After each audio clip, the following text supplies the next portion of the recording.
Save किया था ना? मैं सिर्फ इसलिए गया था क्योंकि उसने मुझे कॉल किया, that's it. But listen तो. Save it for someone else. जिंदगी में सेव करना जरूरी है, मगर जब बात पैसों की हो, सिर्फ सेविंग से काम नहीं चलेगा। इक्विटी म्यूचुअल फंड्स में इन्वेस्ट कीजिए और अपने सेविंग्स को आगे बढ़ने का मौका दीजिए। Mutual fund investments are subject to market risks. Read all scheme-related documents carefully. Section 35A, which is now being debated in court, and there is a lot of speculation that the government may withdraw it. Second is Article 370. So, can the government withdraw Article 370? In fact, a very famous spiritual guru, Sadhguru Vasudev, in fact tweeted a week back, the time has now come to issue an ordinance and abrogate Article 370. So, let us look at these two. First of all, Article 370. Article 370 is a provision in the Constitution.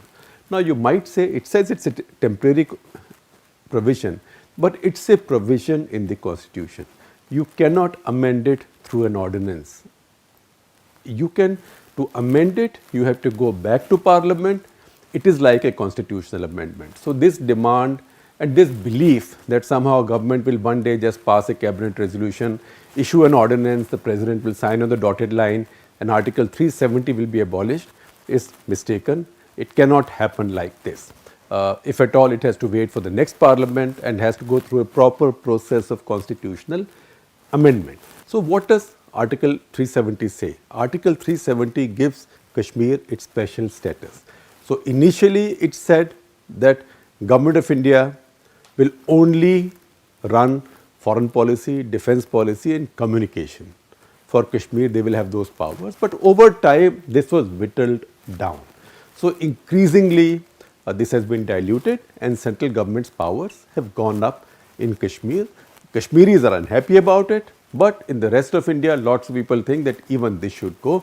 Why should any state have special status? So, we need to understand that Kashmir is not the only state to have special status. In fact, there is a bunch of provisions and sub-provisions 370, 371 which give many other states special status. For example, 371 which just follows 370, it gives many of the northeastern states special status. Initially, it gave Andhra Pradesh special status 371D I think, and also parts of Maharashtra. So, these are accommodative provisions. So, Kashmir is not the only state with a special status. Having said that, what is the popular mainland grievance about Kashmir? That people from other parts of India can't go and buy land in Kashmir. People from other parts of India cannot get a government job in Kashmir. People from other parts of India cannot start businesses in Kashmir.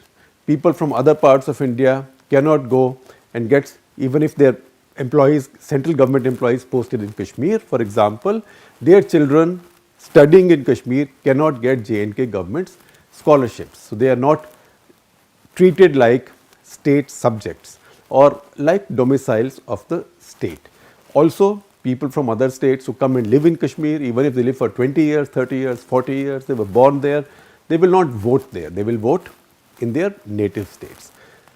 So, the political meaning of this is that if this exclusion was not there, then Kashmir's demographics would not remain the same as they are, and there will be more diversity in Kashmir of political opinion as well as in the economy.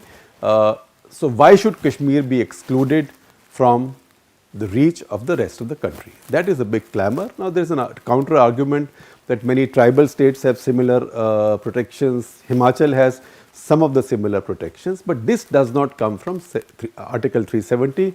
This comes from another section called Section 35A.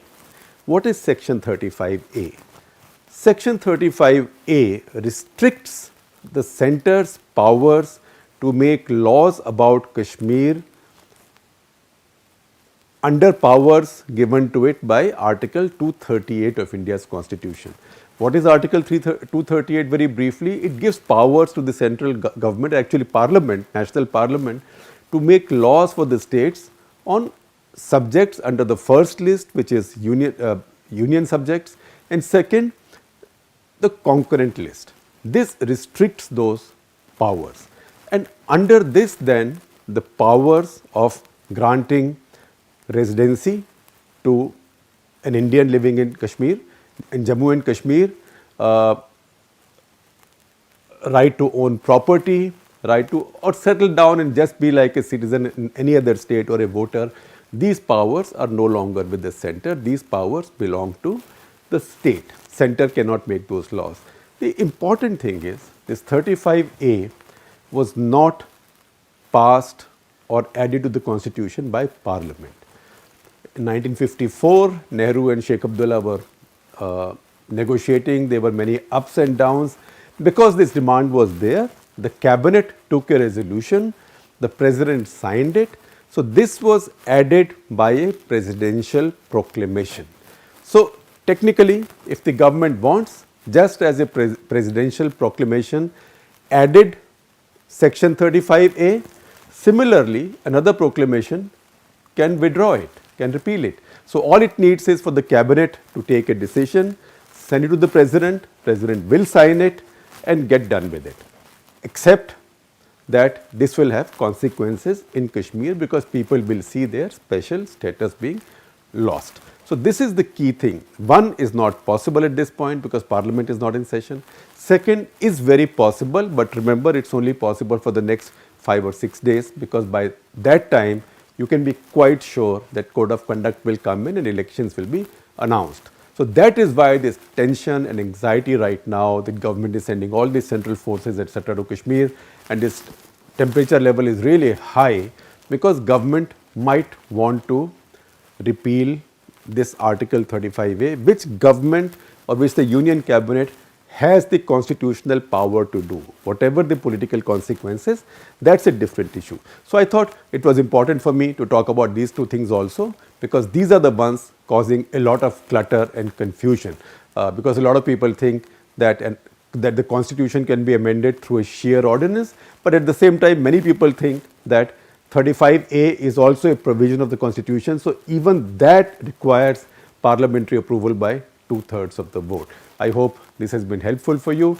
Keep watching Cut the Clutter and more importantly do subscribe to our YouTube channel.